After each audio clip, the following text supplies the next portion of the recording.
Quick reading for December the 15th to December the 16th, fire signs. Ito yung time na makikita natin na binibigyan tayo ng oras ni person, no?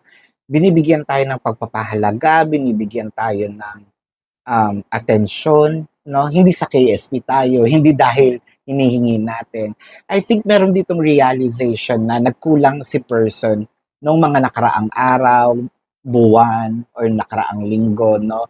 Parang sinasabi niya, sandali, kailangan ko naman bumawi, no? These are the moves. Siyempre, hindi na maibabalik yung mga nakaraan, di ba? So, I think that your person, hindi rin para i-bribe, no? Kasi sabihin natin na pasama yung, sumama yung iyong loob, no? Sa kanya.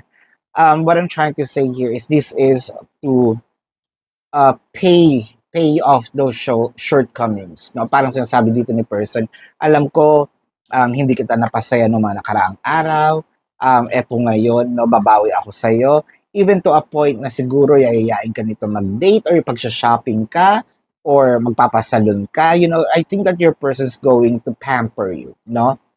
This December the 15th to December the 16th, fire signs.